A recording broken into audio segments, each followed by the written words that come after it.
이 세상에서 화 안 내고 사는 사람 있을까요? 겉으로는 참 온유하고 부드러워 보이는 사람이라도 가까운 사람한테서 또는 혼자 있을 때에 화가 치밀어 오르거나 화를 내는 경우가 대부분입니다. 아마 화 안 내고 사는 사람은 어디서도 찾아볼 수 없을 겁니다. 하지만 오늘 말씀은 우리에게 말합니다. 듣는 것은 속히 신속하게 하고 말하기는 느리게 하고 화내기도 느리게 하라. 여기서 초점은 세 번째 화를 내는 것에 있습니다. 19절에서 세 가지를 얘기했는데 다음 20절, 21절을 보면 이 화내는 것에 대해서 계속 이어서 이야기를 하고 있습니다. 화내는 게 중심입니다. 사람을 대할 때 말을 하기보다는 많이 들어라 합니다. 이것이 화를 내지 않는 것과 관계가 되어 있습니다. 무언가 우리가 하고 싶은 말이 생기더라도 최대한 미뤄두고 참았다가 하라고 합니다. 화로 나가기 전 단계의 말, 상대방을 공격하거나 적대적으로 대하는, 또 상대방의 잘못을 보고 지적하고자 하는 이런 말을 하고 싶어도 꾹 참아라, 최대한 미뤄라 합니다. 잘 듣는 게 중요합니다. 무언가 못마땅해 보이는 일도 상대방의 얘기를 잘 들어보면은 상대방에게도 그럴 만한 사정이 있었구나 하는 걸 알게 되고 이해하게 되는 경우가 많습니다. 또 상대방이 어떤 문제가 있다고 하더라도 그 이야기를 잘 들어주다 보면은 상대방 스스로 마음이 풀려서 앞으로 잘 해야 되겠다 하고 좀 스스로를 돌아보고 뉘우치는 경우도 많습니다. 이 듣기는 속히 하고 말하기는 더디하는, 또 화내기도 더디하는 이것이 시험 가운데에서 인내하는 것과 밀접한 관계가 있습니다. 바로 앞에 12절에 시험을 참는 것에 대해서 18절까지 길게 이야기를 하고 있습니다. 그 이어서 바로 화내지 말라 하는 이야기를 하는 것은 지금 이 사람이 시험 가운데에서 마음이 어렵고 화를 내고 싶은, 울분을 터뜨리고 싶은 그런 상황 가운데 있다는 것을 암시합니다. 우리가 시험 가운데 인내하면서 주님 뜻에 순종하며 살아가는 게 막연한 그런 것이 아닙니다. 사람 간의 관계에서 다른 사람이 나를 힘들게 하고 화나게 할 때가 있습니다. 죄를 짓게 만들 때가 있습니다. 이것이 시험입니다. 이 가운데에 화를 내지 않고 인내하며 오래 참으면서 이 시험을 견디는 것이 요구됩니다. 요즘은 적극적으로 자기가 어떤 불만이 있을 때에 그 불만을 표출해야 상대방이 그것을 알아듣고 개선을 해준다. 그래서 어떤 어려움이 있으면은 좀 빨리 그 이야기를 해서 그 문제를 해결하도록 하는 것이 전반적인 분위기입니다. 하지만 오늘 말씀에서는 이렇게 가르칩니다. 인간관계에서 갈등이 있고 그것이 나로 하여금 죄를 짓도록 시험거리가 될 때에 많이 들어야 한다고 합니다. 자기 주장을 서로 내세우고 갈등을 드러내서는 문제가 해결되지 않습니다. 많이 들으면서 말하기는 더디하고 화내지 않는 이 사람, 하나님의 말씀에 순종하는 사람에게는 복이 있습니다.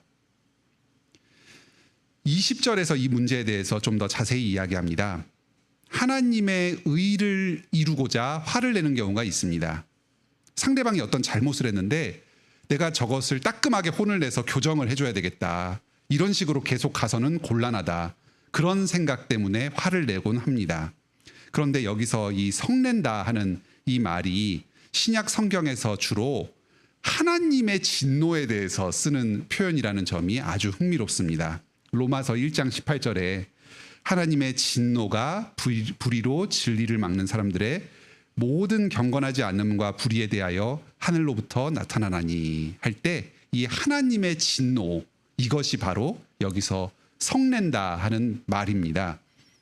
하나님께서 이 불의에 대해서 진노하시며 심판하시는 이러한 것이 마치 사람이 자기가 하나님인 것처럼 행동하면서 생각하면서 화를 내는 겁니다.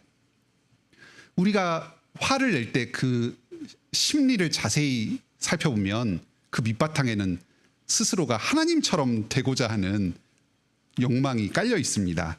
내가 이 상황을 통제하고 다른 사람들도 다 내 뜻대로 통제하고 싶은데 그 내 생각에 어긋나게 상황이 흘러가거나 아니면 사람들이 행동하면 그때 화가 치밀어 오릅니다. 그래서 그 화를 내서 상대방이 내 말을 듣게 하고자 합니다. 굉장히 교만하고 자기중심적인 태도라고 할 수 있습니다. 우리가 주변에 가까운 사람들, 친밀한 사람들의 어떤 문제들, 잘못들을 보면은 화가 나는 경우가 있습니다. 배우자, 자식, 또 부모같이 아주 가깝고 친밀한 사람일수록 그 사람이 나에게 실망감을 안겨줄 때에 마음속에 분노가 치밀어 오르고 또 화를 표출하기도 합니다. 하지만 그런 것들로는 결코 하나님의 의를 이룰 수가 없습니다. 상대방을 변화시키고 상황을 개선하고 또 내가 선하게 변화되지 않습니다. 사람은 무엇으로 변화합니까? 18절에 답이 있습니다. 진리의 말씀으로 변화됩니다. 또 21절에서도 말씀합니다. 마음에 심어진 말씀으로 변화됩니다. 하나님의 말씀만이 우리를 참되게 변화시키고 이 땅에 하나님의 의를 이룰 수가 있습니다. 말씀을 우리가 계속해서 듣고 받을 때에 그 말씀과 함께 성령님께서 일하셔서 우리를 거듭나게 하십니다. 새롭게 만드십니다. 우리로서는 가까운 사람의 잘못, 좀 안타까운 것, 나를 성내게 하는 이런 모습들을 볼 때에 사랑으로 인내하면서 말씀으로 가르쳐야 합니다. 그럴 때 하나님께서 그 말씀을 사용하셔서 또 우리의 기도를 들으셔서 역사하시고 변화시키실 것입니다. 관계 가운데 하나님의 나라를 이루실 것입니다. 어떤 사람들은 완고하게 스스로의 잘못을 뉘우치지 않는 경우가 있습니다. 그럴 때에는 하나님께서 친히 일하셔서 자신이 벌 주실 사람에게 심판을 행하실 것입니다. 스스로의 의를 이루실 것입니다. 우리가 하나님의 의를 이루겠다고 하나님의 말씀을 적용하고 실현하겠다고 화를 내는 것은 자신의 죄를 쌓는 것에 불과합니다. 다음 21절에서 우리는 모든 더러운 것과 넘치는 악을 버려야 합니다.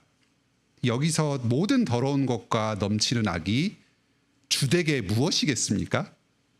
바로 화내는 겁니다. 방금 전까지 지금 19절, 20절에서 화내는 걸 얘기를 계속하고 있었습니다. 더러운 것, 넘치는 악, 여러 가지가 있겠습니다만 대표적으로 화를 내는 것이 더럽고 악한 것입니다. 화내는 게 이토록 큰 죄입니다. 하나님의 백성들의 길을 죽이고 관계를 파괴하고 하나님 나라를 금이 가게 만듭니다. 우리는 구원받은 백성이지만 여전히 우리 안에 화가 많습니다. 자신이 하나님처럼 높아지고 이 상황과 사람들을 통제하려고 하는 그 교만함과 자기 중심적인 태도가 우리 가운데 있습니다. 남의 말을 주의 깊게 들으려고 하기보다는 내 관점으로 상대방을 판단하고 평가하기가 쉽습니다. 말을 아무렇게나 내뱉으면서 자신의 감정을 함부로 표출하는 마음이 있습니다. 이렇게 더러운 죄인이고 참 스스로는 화가 많은 우리들인데 어떻게 우리가 이런 말씀을 순종할 수가 있을까요? 어떻게 우리가 하나님께 구원받을 수 있겠습니까? 우리 마음 가운데 심어진 말씀을 온유함으로 받아야 합니다. 계속해서 하나님의 말씀을 듣고 그 말씀을 마음에 새겨야 합니다. 심어지도록 기도드려야 합니다. 오직 말씀만이 우리 마음 가운데 역사해서 우리의 영혼을 구원할 능력이 있습니다. 오늘도 이렇게 이 복된 기도의 자리에 나와서 성내지 말라 하는 이 말씀을 듣는 걸 통해서 우리 스스로를 돌아보고 우리를 돌이킬 수가 있지 않습니까? 복음에 담긴 그리스도를 굳게 붙듭시다. 그분의 생명을 공급받읍시다. 참으로 그리스도께서 성내기를 더디하는 온유한 분이셨습니다. 예수님의 생애 가운데에 많은 사람들이 예수님을 부당하게 공격하고 죽이려고 했습니다. 바리새인들이 대표적이었습니다. 예수님을 죽일 음모를 꾸미고 예수님의 뒤를 따라다니면서 말에 실수가 혹시 나오지 않을지, 신성 모독적인 발언을 하지 않을지를 염탐하면서 증거를 수집하려고 했습니다. 예수님께서 전혀 죄가 없으시니까 사람을 보내서 아주 의도적인 교묘한 질문을 해서 유도신문을 해서 예수님에게 신성 모독적인 발언을 이끌어내고자 했습니다.